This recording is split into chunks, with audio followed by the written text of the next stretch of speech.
자, 변시 1회 2문입니다. 저와 같이 읽어보시면서 쟁점을 포착해 보도록 하죠. 고소인 갑은 서초경찰서에 피고소인 을은 고소인에게 상해보험금이라도 타서 빌려준 돈을 갚으라고 하면서 고소인의 세고를 골절해서 사주간에 상해를 입혔다. 일단 상해가 문제될 수 있겠고, 그런데 뜻대로 안 되니까 이제는 돈을 갚으라고 협박하고 있다. 빌려준 돈을 갚으라고 협박하고 있다. 여기 속으시면 안 되는 거죠. 고소인은 협박이라고 쓰고 있지만 우리는 법을 하는 사람들이니까 협박죄라고 생각하면 안 되는 거예요. 돈을 갚으라고 협박하고 있다. 공갈 문제가 되겠구나. 그런데 돈을 갚으라고, 지금 내 돈 내가 받으려고 공갈한 거다. 그래서 적법하다. 즉 수단의 불법성을 기준으로 판단할 것이냐, 결과의 불법성을 기준으로 판단할 것이냐, 이게 쟁점이 되겠죠. 판례는 수단의 불법성을 기준으로 판단해서 내 돈 내가 받는다라고 하더라도 공갈죄가 된다라고 보죠. 이게 문제가 되겠구나. 는 내용으로 고소하였다. 고소했다. 고소하면 무고죄가 문제가 되나라고 생각해 볼 수 있겠죠. 이를 접수한 사법경찰관 P1은 법원으로부터 영장을 받아. 영장을 받았다? 자, 압수수색했다라는 거죠. 영장을 미리 받아놨으니까 이 압수수색은 영장 관련해서는 큰 문제는 안 되겠구나. 적법하게 압수수색했구나 라고 생각해 볼 수 있겠죠. 라고 생각하시면서 영장을 받아 사채업자 을의 사무실을 압수수색했다. 그 결과 갑명의의 전세계약서, 소비대차계약서, 상해보험증권과 을 소유의 비망록, 회사 영업장부, 뭐겠어요? 전문 법칙이 문제가 되겠구나. 전문 증거가 문제 되겠구나. 압수한 자료를 검토하던 경찰관 P1은 을에게 보험금을 청구했느냐라고 묻자 교통사고를 가정해서 보험금을 청구해 보려고 했는데, 교통사고를 가정해 보험금을 청구하다, 보험 사기가 문제가 되겠죠. 갑이 차마 더 이상 못하겠다고 해서 포기했다. 중간에 포기했다. 이 보험 사기의 실행의 착수 시기는 보험금 청구 시죠. 근데 중간에 포기했다. 미수에도 해당하지 않는다라는 거죠. 사기 미수도 안 된다. 그러면 사기죄는 예비 음모를 처벌하느냐?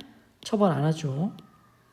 이거는 갑과 을이 공통으로 문제되는 쟁점이라 할 것이고, 갑이 스스로 보험에 가입하였고 갑이 승낙해서 상해를 입혔다. 보험 사기 때문에 갑이 승낙해서 상해 입혔다는 거예요. 이게 요상인 거죠.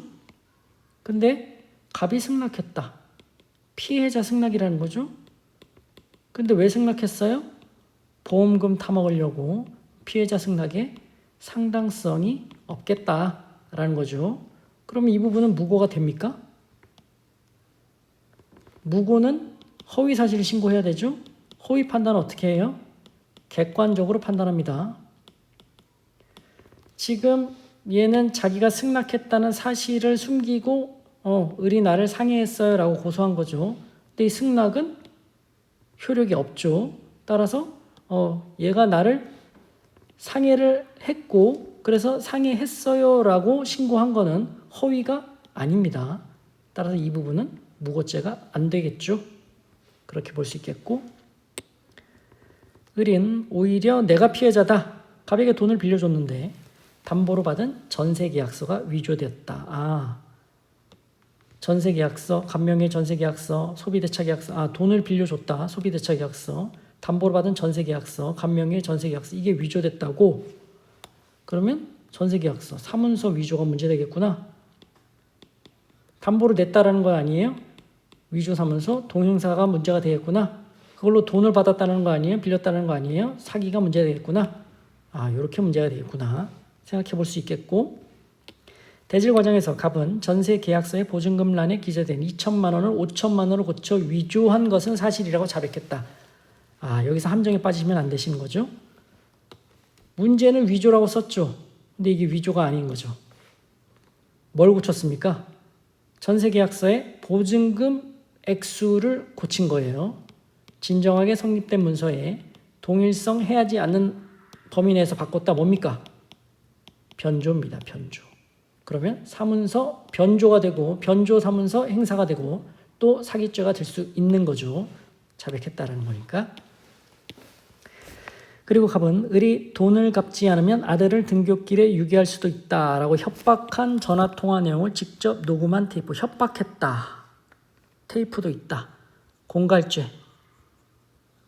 이 부분 고소 역시 무고죄는 되지 않겠다라고 볼 수 있겠고, 그 협박 전화통화 내용을 직접 녹음한 테이프. 자, 녹음 테이프. 증거 능력 문제 되겠죠. 증거 능력은 크게 두 가지 파트로 나눠볼 수 있겠죠. 위수증 파트. 근데 녹음 테이프 뭐 생각하셔야 돼요? 통비법이요. 통비법 위반 되나요?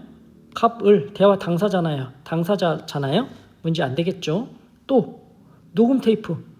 보통 수사기관이 녹음하는 경우는 거의 없어요. 갑이 녹음한 거죠. 사인의 위수증. 작은 쟁점이 되겠죠. 사인의 위수증. 또 위수증 됐고, 위수증 다음에 또 증거능력 관련해서는 전문 증거가 문제가 되는 거죠. 이 녹음한 테이프, 전문 증거, 우리 전문 법칙을 적용하기 전에는 이게 과연 전문 증거인가를 따져봐야 돼요. 그런데 이 녹음 테이프 내용이 뭡니까? 갑이 을한테 협박한 내용이에요. 협박. 공갈하는 내용이에요. 즉 이 원진술 자체, 갑이 아니죠. 을이 갑한테 공갈하는 내용이에요. 공갈하는 내용이 들어있는 녹음 테이프잖아요. 그럼 이 을의 원진술은 요중사실이 뭡니까? 요중사실. 지금 증명하려고 하는 사실이 범죄 사실이 뭡니까? 공갈이잖아요. 즉 을의 원진술 그 자체가 요중사실인 거죠. 이거는 전문 증거가 아닙니다. 원본 증거, 본래 증거인 거죠. 본래 증거. 따라서 전문 증거가 아니니까 전문 법칙도 적용 안 되는 거예요. 요걸 물어보겠죠. 을이 보낸 핸드폰 메시지를 촬영한 사진 20매. 핸드폰 메시지 하면 뭘 생각하셔야 됩니까? 증거물인 서면.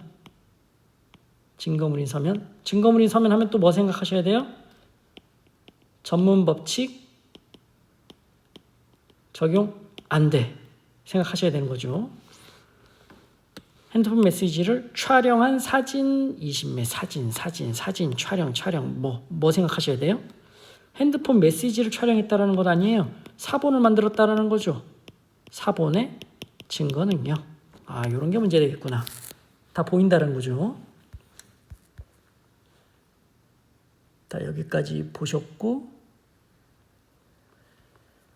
경찰관은 을에게 소주라도 한잔 하자면서 경찰서 주변 식당으로 을을 데리고 가. 벌써 불안합니다. 경찰서로 안 가고 경찰서 식당으로 주변 식당으로 간다. 가서 비망록에 구청 직원 접대 부분을 지적하면서 접대를 한 구청 직원이 누구이고 왜 접대를 한 것이냐. 앞으로 내가 잘 챙겨주겠다라고 설득을 했다. 당시 진술 거부권에 고지는 없었다. 그냥 답을 팍팍 주네요. 당시 진술 거부권에 고지는 없었다. 이거 무슨 얘기예요? 지금 이거 피신조서 하는 건가요? 피의자 신문하는 건가요? 지금 껍데기는 형식은 참고인 그냥 진술 듣는 것 같죠. 그런데 자, 쭉 읽어보면 더 이상 버틸 수 없다고 생각한 을은 사실은 사건 브로커 병에게 3천만 원을 주어 구청 직원에게 대부업에 대한 행정 단속 등에 대한 편의를 봐달라는 부탁을 하고 돈을 전달하게 했다. 을 뭐예요? 피의자 되는 거예요. 돈을 주었는지는 모르겠다라고 진술하였다. 경찰서로 복귀한 피원은 을에 대한 피신조서를 작성했다. 문제가 되는 거죠. 자, 피의자 신문 작성하려면 형사법상의 절차 다 지켜야 됩니다. 피의자 신문조서 312조죠. 경찰서니까 312조 3항이 되겠죠. 증거능력이 있으려면 적법한 절차와 방식에 따라서 작성되어야 증거능력이 있는데 지금 식당 데려가서 소주 한잔 하자면서 얘기를 들었단 말이에요. 절차, 증거, 조서 기재 방식 이런 절차 다 안 지켰겠죠. 절차 미준수했겠죠. 또 답을 주고 있잖아요. 진술 거부권 고지는 없었다. 진술 거부권은 뭡니까? 헌법에 있는 기본적인 권리예요. 즉, 이 고지를 하지 않았다는 건 중대한 위법이라는 거죠. 중대한 위법. 중대한 위법은 308조의 2 위수증에 해당한다라는 거죠. 그 얘기를 하는 겁니다. 그리고 또 지금 보니까 사건 브로커 병에게 3천만 원을 지금 주어서 구청 직원 전달해 달라라고 하는데 돈을 주었는지 모르겠다. 증례물 전달죄. 브로커가 정을 알고 받기만 하면 을은 제3자 뇌물 교부죄가 돼요. 얘는 정을 알고 받았으면 제3자 뇌물 취득죄가 되는 거고요. 돈을 줬는지 안 줬는지 이건 상관없어요. 얘가 알고 받기만 하면 죄가 성립합니다. 이게 쟁점이 되는 거고. 경찰서 복귀한 피신조서를 작성하고 돈을 건네준 병을 소환해서 이제 브로커를 소환해서 조사하는 거예요. 병은 뭐라고 얘기하느냐? 을에게서 3천만 원을 받아 정에게 전액 전달했다. 자백했다. 그러면 이거는 얘는 또 뇌물 공여죄가 돼? 이게 쟁점이 되죠. 안 되죠. 얘는 정을 아는 걸로 받은 걸로 뇌물 취득죄 성립하는 걸로 끝나는 거예요. 얘가 전달해 줬다고 하더라도 뇌물 공여죄는 별도로 성립하지 않는다라는 것이 판례죠. 이렇게 생각해 볼 수 있고. 자, 그냥 나오는 문구들이 없습니다. 문제에서. 예, 경찰관은 구청 직원 정을 소환하여 조사했는데 정은 범행 일체를 부인하고 있고. 검찰에서 갑을 이제 검찰 단계네요. 검찰 단계. 갑을과 병은 경찰에서 한 진술과 같이 모두 자백했다. 정은 일관되게 친구인 병으로부터 청탁을 받은 적은 있으나 돈은 결코 받지 않았다라고 주장한다. 정은 일관되게 부인하고 갑을 병은 검찰에서 똑같이 자백하고 있다. 검찰에서의 피의자 신문 과정에서는 진술 거부권이 적법하게 고지되었고 변호인이 참여한 상태에서 조사가 이루어졌다. 딱 힌트를 얻으셔야 되죠. 이런 얘기하면. 검찰은 적법하게 조사했어 라는 얘기죠. 무슨 얘기입니까? 지금 을은 지금 위법하게 조사했잖아요. 위수증이잖아요. 을. 진술 거부권 고지 않았고 지금 식당 가서 소주 한잔 하자면서 절차 하나도 안 지켰잖아요. 그러면서 피신조서를 작성한 것 아니에요? 피신조서는 진술거부권 고지하지 않은 미고지한 아주 중대한 위법으로 수집한 증거죠. 증거 능력이 없죠. 이걸 바탕으로 을 자백받았다 아니에요? 근데 검찰에서는 적법하게 이루어졌다는 거죠. 무슨 쟁점이에요? 독수, 독과 이론. 1차가 위법하고 2차는 적법하더라도 위법하다. 독수, 독과. 독이 있는 나무에서는 열매도 독이 있다. 라는 게 문제가 되겠죠. 다만 여기서 문제 그치지는 않겠죠. 이 인과관계가 단절되거나 희석되면 2차 증거는 예외적으로 증거 능력이 있겠죠. 그러면 단절되거나 지금 인과관계가 단절되거나 희석된 관계이냐? 이게 그 힌트를 주는 것 같은데 애매하죠. 이 상황만 봐서는 애매한데 결국은 이 예외적인 상황은 단절되거나 희석된다. 누가 입증해야 됩니까? 검사. 이게 판례죠. 1회 공판기일에서 이제 법정이네요. 재판이 열렸습니다. 피고인 갑은 자백했지만 을병은 검찰 진술을 번복하면서 검사 작성 피신조서의 진정 성립을 개정 전이죠. 지금은 내용 현행법으로 갑시다. 내용을 부인했다. 그러면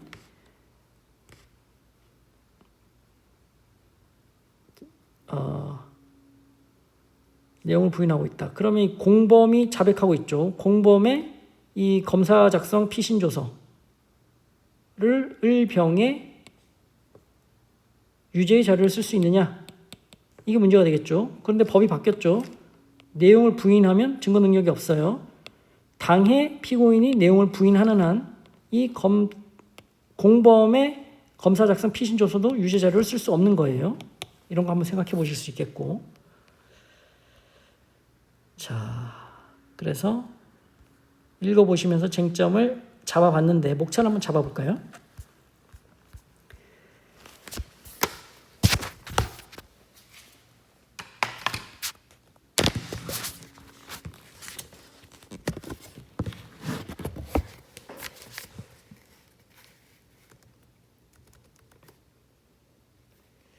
자, 2문입니다. 1번 문제. 갑과 을의 형사 책임을 논하시오. 1. 쟁점의 정리. 먼저 어떤 쟁점을 내가 쓸 것이냐. 쟁점 포착 잘했다. 이거를 쫙 정리해서 보여주신 거예요. 그럼 인상이 좋겠죠. 자, 목차는 정해져 있죠. 갑과 을의 형사책임. 갑의 죄책. 갑의 죄책. 갑은 행위가 엄청 많죠. 시간별로 볼까요? 전세계약서의 보증금란을 고친 행위. 이거 뭐가 쟁점이라고요? 위조냐? 변조냐? 변조라는 거죠. 그래서 사문서 변조죄가 된다라는 거고, 그걸로 담보로 속여갖고 계약서를 담보로 을로부터 돈을 빌린 행위. 변조, 사문서, 행사죄가 되겠고 또 사기죄가 되겠죠. 구성요건 간단하게 검토하실 줄 알아야 됩니다. 그리고 이거는 뭐가 문제가 돼요? 죄수관계가 문제가 되겠죠. 실경이죠. 또 교통사고를 가정해서 보험금을 청구해 보려고 했는데 이게 문제인 거죠. 청구 안 했죠. 그러니까 실행의 착수가 없었던 거고. 교통사고를 가장한 행위. 보험사기가 문제되죠. 보험사기가 문제되는데 보험사기의 실행의 착수는 보험금을 청구한 때다. 근데 보험금 청구 안 했죠. 청구 안 했으니까 미수도 안 되고. 그럼 예비 의무냐? 근데 사기죄는 예비 의무를 처벌하지 않죠. 처벌하는 규정이 없죠. 그 다음 보험금 청구. 그 다음에 갑은 이제 고소. 무고가 문제가 되는 거죠. 을을 고소한 행위에 대해서 보자는 거죠. 무고죄가 되는데 무고죄는 허위 사실을 신고해야 되는데 그 허위 판단은 어떻게 한다? 객관적으로 한다. 근데 이것과 관련해서 이제 쟁점이 상해에 관련해서 피해자 승낙을 자기가 승낙했던 사실을 감춘 거잖아요. 그게 문제가 되느냐라는 건데 이 피해자 승낙은 무효죠. 왜? 상당성 요건 때문에. 이거는 간단하게 검토를 해주시오. 왜냐하면 이 피해자 승낙과 관련한 쟁점은 을의 죄책에서 더 자세하게 검토를 하시면 됩니다. 그래서 여기서는 간단하게 피해자 승낙이 문제되는데 상당성 요건을 갖추지 못했다. 그래서 피해자 승낙이 효력이 없고 객관적으로 허위가 아니라서 진실을 신고했기 때문에 무고죄가 성립하지 않는다라고 보고 이 부분과 관련해서는 을의 죄책 부분에서 뭐 구체적으로 후술한다라고 얘기를 하면 되겠죠. 자, 그래서 갑의 죄책을 보셨고 이제 을의 죄책을 보실까요?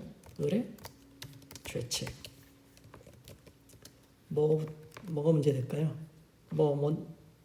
시간별로 갑을 상해한 행위, 갑을 상해한 행위 바로 쓰시면 좋죠. 그래서 피해자의 승낙 유효하려면 상당해야 된다는 판례 있죠. 뭐 잡기와 물러가라 사건 이런 것들 그런 판례를 잘 적시를 해주시면서 상당하지 않다, 승낙 효력 없다, 무효라는 거죠. 따라서 상해죄 성립한다라는 거고.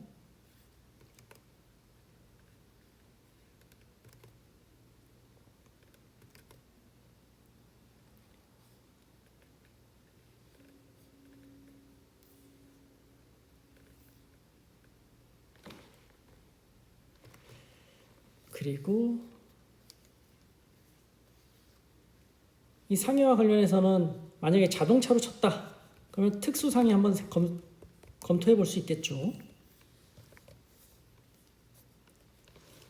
또 그 다음 행위가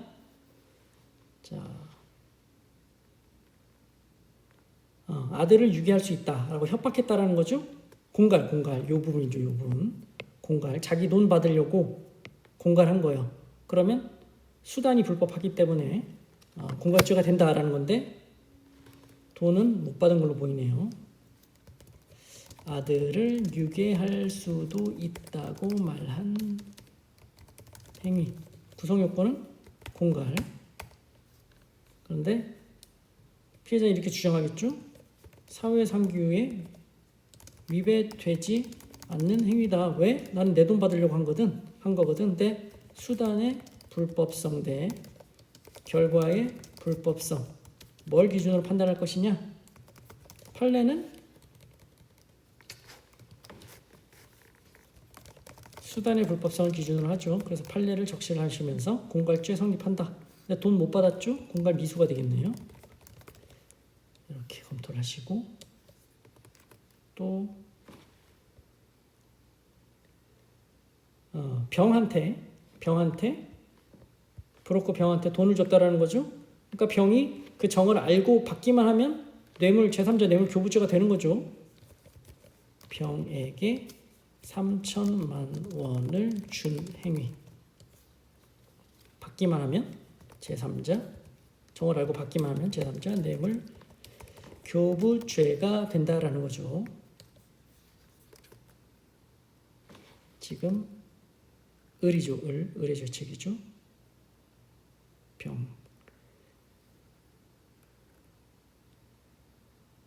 됐고 교통사고, 보험사고, 보험사기. 이거는 간단히 쓰시면 되죠. 공범이죠. 갑이랑 사고를 가장한 행위.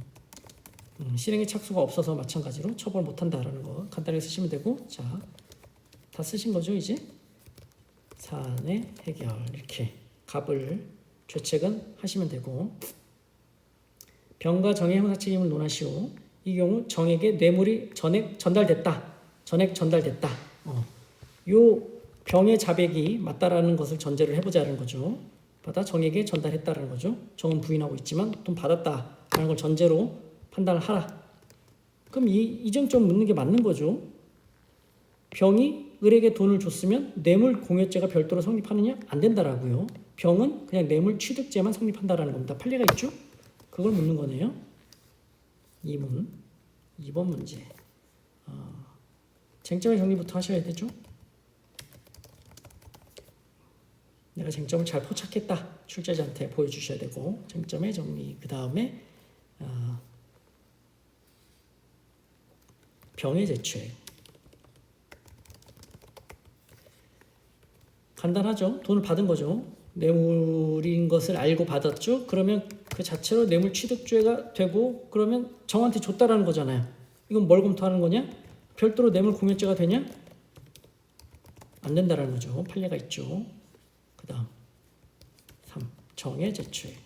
목차는 다 나오죠. 병과 정의 죄책을 논하시오라고 했으니까 정의 죄책은 뇌물죄죠? 수뢰죄죠? 자, 그런데 여러분들이 생각하셔야 될 게 뇌물죄 하면 수뢰죄 하면 금액을 보셔야 됩니다. 금액. 항상 유념하셔야 돼요. 3천만 원입니다. 3천만 원 이상이면 형법이 아니에요. 특가법 뇌물죄로 갑니다. 특가법 위반죄로 가요. 법이 바뀝니다. 이거를 유념하셔야 돼요. 뇌물하면 3천만 원. 3천만 원 이상인가? 그래서 특가법으로 가는가? 이걸 보셔야 됩니다. 마찬가지로 사기,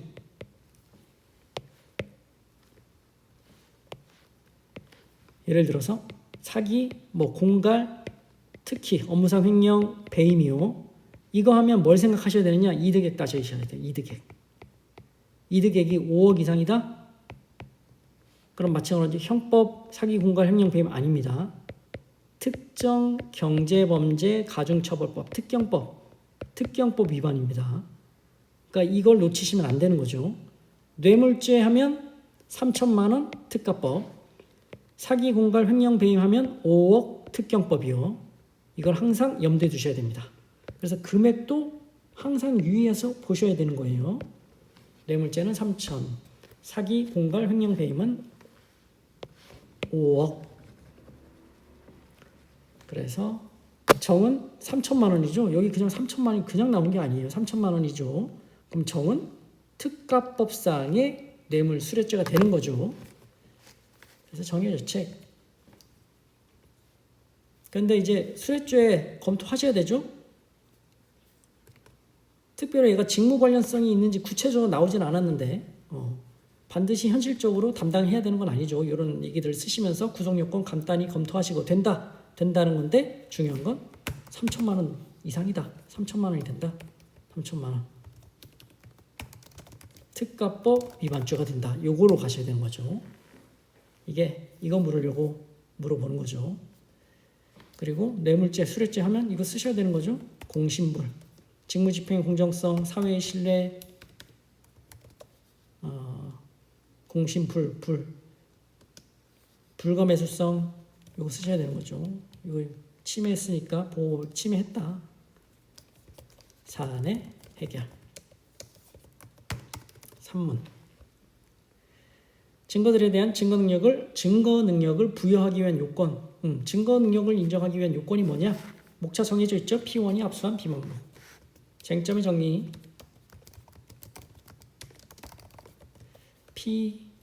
P1이 압수한 비망록. 자, 제가 앞에서 한번 말씀드렸는데 증거 능력 관련해서 일단 크게 두 가지 파트요. 하나는 위수증 파트, 또 하나는 전문 증거 파트요.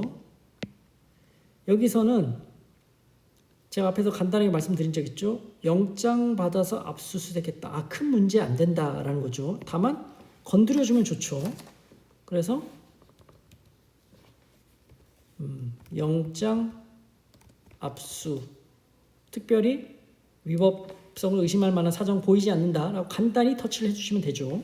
그 다음 전문 증거로 가는 겁니다. 비망록이죠. 비망록 자기가 직접 쓴 거죠. 수사 과정에서 쓴 게 아니죠. 왜 이 조항을 선택했는지 그 근거를 보여주셔야 되는 거예요. 자신이 직접 쓴 거고, 자신이 쓴 거고, 또 수사 과정에서 쓴 게 아니다라는 거예요. 그러면 313조 1항 원진술자가 누굽니까? 단서 요건을 충족하면 증거 전문법칙 예외 요건을 만족하는 거죠. 또 비망록이죠. 생각하셔야 되는 거죠. 315조 2호 당연히 증거 능력 있는 서류 해당된다면 증거 능력이 있다. 판례 있죠. 뭐 영업용 업무용 수첩이라든지 이런 판례들을 적시를 하시면서 근거를 대시면 되는 거죠. 그 다음 이렇게 보시면 되고, 그 다음이 의리부동의안 갑이 녹음 테이프, 핸드폰 메시지, 촬영 사진 우리 다 봤죠. 녹음 테이프와 핸드폰 메시지, 촬영 사진. 먼저 녹음 테이프 하면 뭘 생각하셔야 되는 거죠? 녹음 테이프 하면 위수증과 관련해서 통비법이요. 통비법은 대화 당사자였죠. 문제없고, 또 사인이 위수증 관련해서 사인이 녹음했죠. 사인의 위수증 여부. 비교 형량하죠. 공익이 더 크다 가야겠죠. 그래야 전문 법칙 쓸 수 있겠죠. 그러면 전문 법칙이 적용되느냐? 자, 앞에서 말씀드렸죠. 을이 갑에게 말한 이 공갈한 전화통화 내용 자체, 원진술 이 자체가 요증 사실이잖아요. 공갈 사실이잖아요. 범죄 사실이잖아요. 그럼 이 녹음 테이프는 전문 증거가 아니고 본래 증거인 거죠. 본래 증거면 전문 법칙 적용 안 되죠. 이걸 아셔야 되는 거예요. 본래 증거. 그래서 녹음 테이프도 이렇게 가시면 되고, 핸드폰 메시지, 촬영 사진. 핸드폰 메시지, 촬영 사진. 뭘 생각하셔야 되죠? 핸드폰 메시지, 증거물인 서면. 증거물인 서면은 증거조사 어떻게 합니까? 증거물 조사 방법이랑 서류 조사 방법이랑 합치죠. 뭐 제시 플러스 열람, 제시 플러스 내용 고지, 뭐 등등 이렇게 하는 거죠. 요 적법하게 증거 조사를 해야 된다 이런 얘기들을 하고, 중요한 건 전문 법칙이 적용되느냐? 증거물이 서면 전문 법칙 적용 안 되죠. 판례가 뭐라고 하죠? 판례 문구를 그 킬링 문구를 적시를 잘 해주셔야 되죠. 증거 능력은 증거물의 이해에 따라서 판단한다라는 거죠. 그래서 적용 안 돼라는 거고, 또 촬영 사진이죠. 촬영 사진은 뭐가 문제입니까? 촬영했다는 거죠. 사본을 만들었다는 거잖아요. 사본의 증거 능력, 원본과의 동일성이 인정되어야 한다는 거죠. 그래서 이 단계들을 거쳐야 핸드폰 메시지, 촬영 사진의 증거 능력이 부여될 수 있다라는 겁니다. 진술을 번복하는 을에 대한 검사 작성 피신 조서, 증거 능력이 을에 대한 검사 작성 피신조서. 자, 현행법으로 하죠. 312조 1항이죠. 당해 피고인이 내용을 인정해야 증거능력이 인정되고, 내용을 인정한다라는 것은 그게 내용을 인정한다라는 그 의미는 그 사실 실제 사실과 부합한다라는 의미다. 그것도 적시를 해 주셔야 되죠. 그러면 증거능력이 인정되겠죠. 4는 해결됐고, 3은 병의 변호인은 을의 자백이 위법하게 수집한 것으로 증거능력이 없다고 주장한다. 누구의 자백? 을의 자백이요. 경찰과 검찰에서 한 자백을 각각 나누어 그 주장의 당부를 논하시. 이건 거죠. 자, 술집 데려가서, 식당 데려가서 참 그냥 얘기 들어보는 척하면서 절차 하나도 안 지키고, 그중에서 특히 딱 나왔죠. 진술 거부권도 미고지한 상태에서 이 진술을 받은 거죠. 그 다음에 혼자 와서 피신조서를 작성한 것 아니에요? 312조 1항의 적법한 절차 방식에 따라서 작성된 게 전혀 아니죠.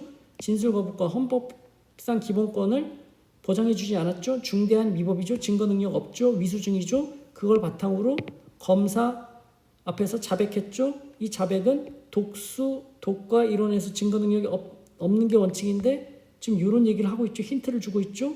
혹시 이 1차 증거와 2차 증거 수집 사이에 인과관계가 단절되거나 희석된 게 아니야? 이런 힌트를 주고 있죠. 근데 이 부분은 누가 입증해? 판례가 검사가 입증해야 된다라고 주장을 하는 거죠. 왜? 검사가 이걸 써야 되는 거니까, 증거를. 그래서 그 얘기를 하면 되는 거죠. 그래서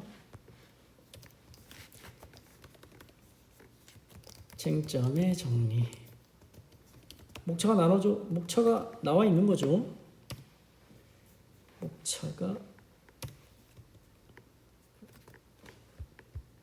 경찰과 검찰을 각각 나누라고 했으니까 나누면 되는 겁니다. 경찰에서 한 자백. 뭡니까? 자, 이때는 피의자로 조사한 게 아니야. 그래서 피신조서 지금 여기 와서 작성한 거 문제 안 돼라고 생각하면 안 되는 거죠. 껍데기 형식만 생각하지 말고 실질적으로 피신조서에 해당하면 피신조서와 관련된 작성 절차 규정 잘 지켜야 된다는 거죠. 그거를 어겼어? 그러면 증거능력이 없다는 거죠. 실질적으로 판단해야 된다. 실질적으로 피의자다. 실질적으로 피신조서다. 그리고 결정적으로 당연히 관련 절차 모두 미준수했을 테지만 결정적으로 헌법 꼭 적어주셔야 돼요. 헌법 꼭 적시를 해주셔야 됩니다. 진술 거부권 미고지했다. 이건 뭐다? 중대한 위법이야. 중대한 위법. 즉 312조 적법한 절차와 방식 따르지 않은 312조 위반일 뿐만 아니라 308조의 2, 두 개 다 적어주셔야 됩니다. 308조 2에 해당한다. 따라서 증거능력 없다. 목차도 나눠서 검찰에서 한 이건 독수 독과라는 거죠. 검찰은 지금 적법하게 했다라는 것 아니에요? 독수 독과론. 다만 여기서 끝나면 안 되는 거죠. 인과관계 단절되거나 희석되면 예외적으로 2차 자백에 증거능력이 있을 수 있다는 거죠. 근데 여기서 판례가 있죠. 관련 판례는 변호사의 도움을 받고 시간도 어느 정도 지나고 또 자백을 했다. 그러면 인과관계가 단절됐다고 봅니다. 그래서 2차 증거의 증거능력 인정한 판례들이 한 두세 개 있죠. 요걸 적시를 해두시고. 근데 이 판례와 관련된 판례에서 얘기하는 정도로 지금 여기 힌트를 주고 있는 이 부분이요. 여기 해당되는가 좀 의문은 듭니다. 근데 어차피 누가 입증해야 돼요? 검사가 입증해야 돼요. 지금 힌트를 주고는 있는데 이게 판례의 사안에서 딱 맞는 사안은 아니거든요. 그런데 어쨌든 이런 부분이 있는데 검사가 입증을 하면 인과관계 입증을 하면 단절을 입증을 하면 2차 자백, 검찰 자백 증거능력이 인정된다. 검사의 입증 책임. 판례인 거죠. 그래서 그러면 검찰에서 한 자백 증거능력을 가질 수 있다. 인과관계 단절로. 이 판례를 물어보는 거죠. 이 판례. 그래서 네, 사안의 해결 이렇게 해결하시면 되죠.